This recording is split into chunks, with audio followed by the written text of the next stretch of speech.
Alright everybody, this is Great Lakes Powerstroke back again for another video, and this is an exciting one. So this is the first legitimate hardware, software modification to my truck in this box, this nicely packaged FedEx box, which I have opened already to inspect the directions. This is always a good idea to get familiar. They packaged it very nicely. It was all contained within this box, but like I said, I've opened it. So I will now open it.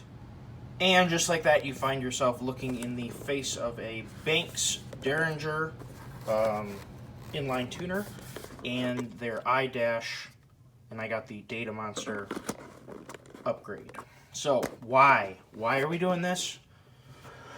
So go back to one of my earlier videos in terms of the things that I hate about my truck. Now, I don't really hate anything about it, but I wish that the data presented on the dash was a little bit more useful. It gave me something to really monitor the truck's long-term condition. I'm not planning on keeping this truck for, 75, 60,000 miles. I'm planning on keeping it for a whole lot more than that. So I want to be able to watch the truck as wear occurs and as time goes on, and make sure that my truck is still performing at the level that I bought it at. So when you open this up, it appears that, well, they have a very nice box. It's very well laid out, but unfortunately the box's quality isn't going to help anything. If nothing else is any good, it appears as though it's a nice product. Comes with some stickers, and everybody loves some stickers. Carb information, so if you get pulled over with it, you can prove that you're good to go. And a series of cables, what it appears like from looking at the directions. So we're going to do this in two parts here. We're going to do a unboxing, which I am doing as you are watching, and we're going to do an installation video. And we're going to start with looking at what it comes with, basically the quality of the components, and also the quality of the installation instructions, and then we are going to find out just how quality it all is by putting it all in. So we're going to do two parts. Two parts. Unboxing and kind of looking at what we're looking at, and then putting in the truck. So it'll be two parts. So it appears as though this is your standard OBD2 connector, and this, from what I'm reading, would go right here. And this is inside the truck, so plug into your OBD and come into the back of your unit right here, and it appears to come in on the, if you're looking down like this, on this side right here, so I'll plug in right there. Cool. This appears to be a bezel, so I'm assuming to connect it. I got the one that sticks on the windshield. We'll see if we do a permanent mount later, but for right now I just did a removable window mount. And then this looks like what they call their starter cable. This runs from the other side of the unit. So this side of the unit, wait a second, right here, right? Oh wait, nope, excuse me, got it backwards. See, can't be fooled, look at this. 4-pin, 6-pin. How about that? Can't screw that up. 6-pin, 4-pin. There you go. Very cool. So this is your starter cable that runs through your firewall and into your engine compartment, and plugs in to what I believe is the one side of your Derringer unit. Right here. Right there. Just like that. Then here splices in to the truck. Here's this cable right here. And from my reading, it appears like it gets into the fuel pressure sensor and the map sensor. So without knowing the ins and outs of how this works, I'm going to make an inference. It's probably going to boost fuel just like we used to do on old trucks, but I might be wrong on that. But I'm assuming there's going to be a component of telling the ECU that it doesn't have as much boost as it says it has, so it doesn't defuel to prevent boost from increasing. And I'm going to bet this fuel pressure sensor is going to confuse the ECU into thinking that it has the proper amount of fuel, when in reality it's going to have more fuel pressure. The more fuel pressure, generally speaking, in the rail is going to allow when that injector opens, because it's not, injectors are funny. They're not a great big volume that gets squirted in. It's not like a turkey baster. It is a unit that opens and closes and lets fuel go into the engine. So, at least that's my knowledge of of this, is that the fuel rail supplies pressure, and the volume that goes in to the cylinder depends on the time the injector is open and the size of the injector. And if you increase the fuel pressure behind it, just like a garden hose, more will come out if you increase the pressure. So my assumption is that's how it's working here, and that's how it is a inline tuner and not actually tuning the ECU and changing how the engine runs. It is simply influencing parameters that should increase performance if you have more boost, because you've tricked the ECU into thinking that it has less than it has. Then that's good, because it's not going to be defueling yet. That's something I run into on my Cummins a lot. Is it defueling? Even though the Smarty is boost fooling it, quotes boost fooling, it still gets up. Especially with RPM, it starts defueling because it has, you know, limitations within the factory calibration. So it looks like an interesting unit. So that's kind of what it looks like. Like I said, this is your set of cables that appear to jump in to the data being collected by the engine. We have the Derringer unit, which will live under the hood. This will plug in right to this, what they call a starter cable. And the starter cable is going to run through the firewall. Firewall is right here. Through the firewall and come in to the back of our unit. And then it appears like the data that we're going to be presenting is going to be coming from the OBD2 and into the back of the unit like that. So I think it's pretty simple. They also sent this suction cup mount, which I haven't opened yet. Looks pretty logical. Should not be very difficult to install. I'm going to be tackling that in the next couple of days. I wanted to do an initial overview just to kind of get this whole project going and drum up the interest first, and then we will get it installed and see. Like I said, the major reason for this, I'm really happy with the truck's performance in general. It's a very fast truck. It's definitely not a slow truck. And I was just looking around here if I had a piece of measuring equipment, which I do. I'm using my reloading bench, which I obviously have a caliper here.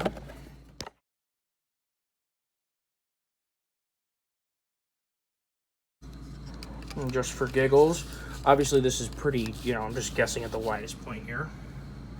1.6 inches wide, and a total length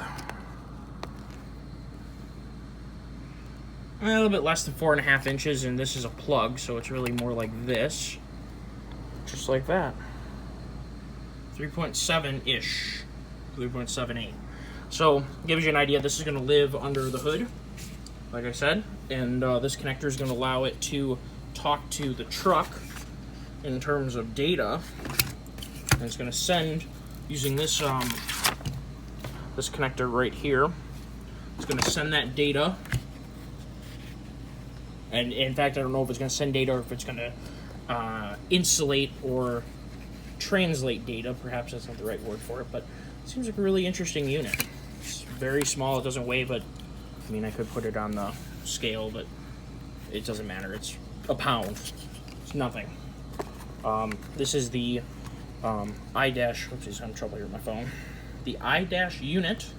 It looks really cool. From what I'm reading in here, without boring you guys flipping through 50 pages here, it appears like you can hook multiple in unison, so you can have a whole bunch of data all in one, which is, I think, is very interesting.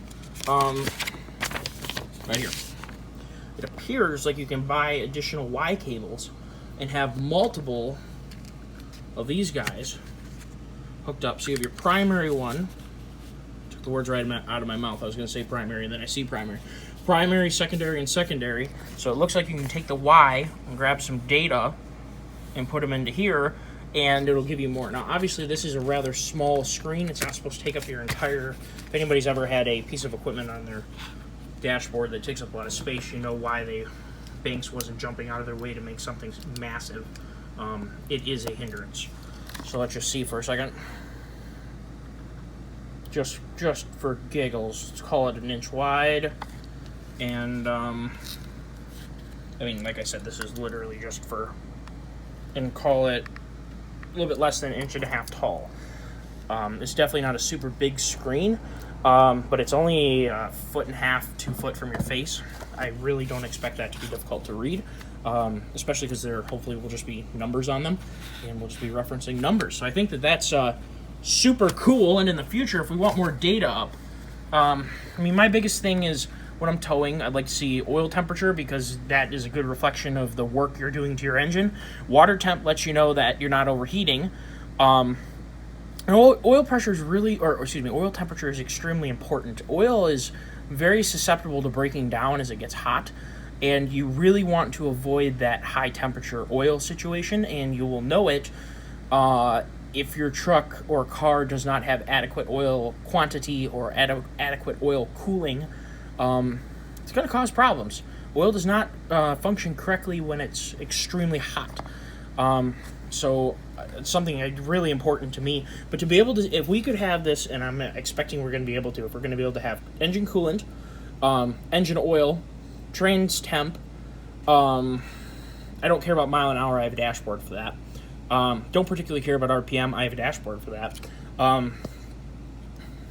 Transmission temp, oil pressure, engine oil temp, and intake temp would be really cool to see how well. It's one of the things I'm really curious about. Our Powerstroke 17 and up, and I'm not sure about 16 and down, simply because I haven't really had my hands on them, but our new trucks have a air-to-water intercooler, which is really neat, and it takes a lot of extra space, or it doesn't take a lot of extra space like an air-to-air, and I was curious about going to that on my Cummins, which would make more room for a winch in the front without having it to stick off the front. So I'm extremely curious about the effectiveness of the factory Powerstroke, intercooler. So anyway, it appears like they've got this pretty well broken down. The other thing that's cool, look at this, I'm about to go watch this, is a step-by-step installation video provided by Banks. So, I mean, if you can't read it in your own owner's manual, you can watch it. I think you should always refer to an owner's manual and read it first. I think Banks will tell you that. I think anybody will tell you that. But I am a visual learner. I've always been a visual learner, and I learned that all the way through college. I realized that I learn differently than a lot of people, and I learned a lot faster when I could see things being done in front of me, and I could easily replicate them very, very quickly.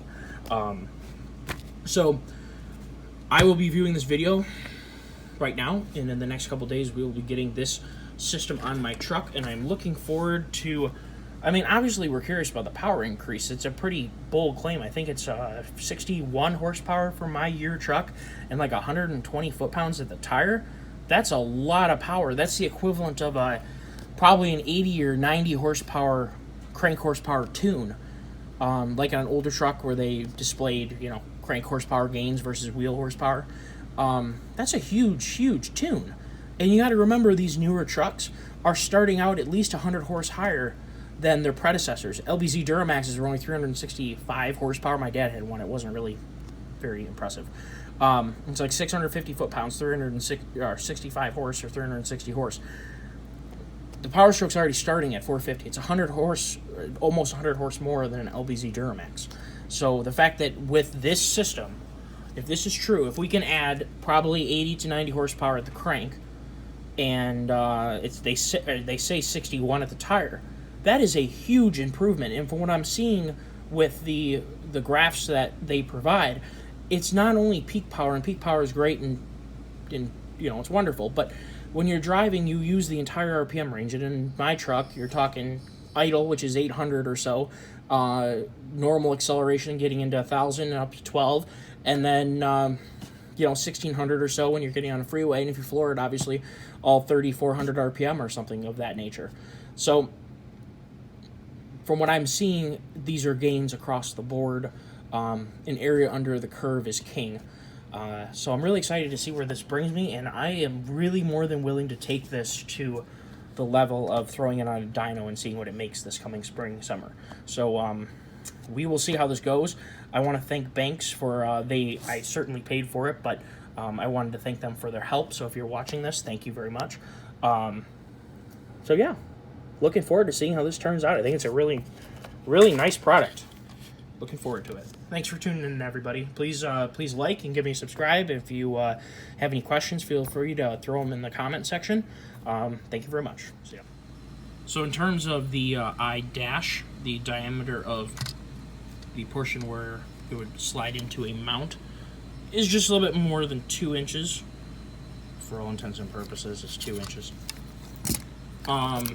I put together the suction cup mount.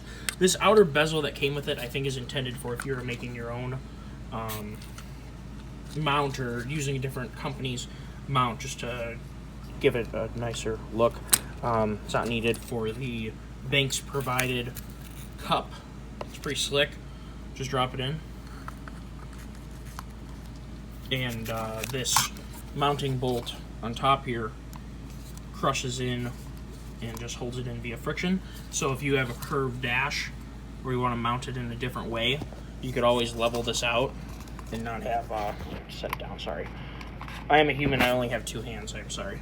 If you want to have this angled for whatever reason, you could infinitely angle this all the way around 360 degrees, whatever. Pretty slick. Perfectly reasonable mount. It is plastic. The suction cup feels very strong. Definitely not worried about the suction cup's strength.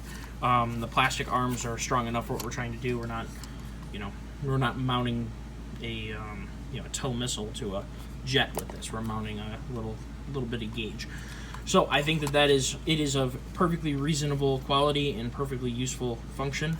We will see how it works in the truck, but that is how that looks in there. And obviously it looks a little bit goofy with it sideways, but it turns. That's the point. So I think it's pretty nice. Obviously a little cutout for the wires to come out of.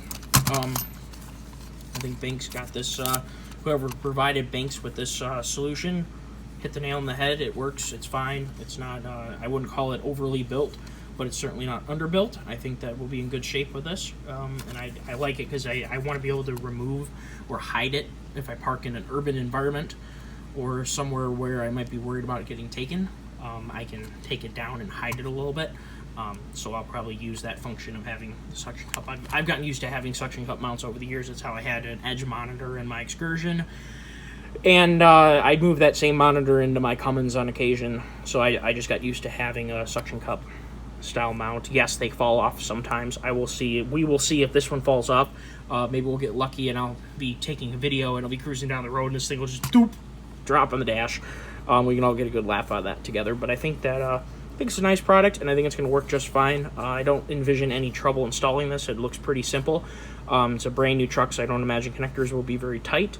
And we'll put it together and we'll document each connection being made and finding the hole in the firewall to send it through. Supposedly there's a grommet that's already in the firewall that we can send it through. So I am not too worried about the installation process, and I'm really excited to see, what we can do with 50 state legal tuning, or 50 state legal increasing of performance.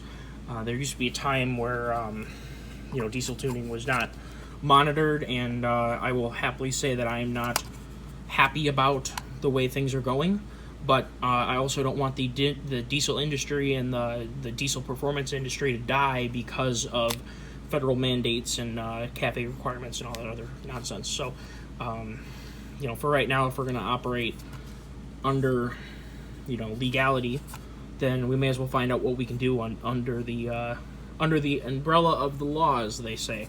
So this is under the umbrella of the law, and we'll see what it can do.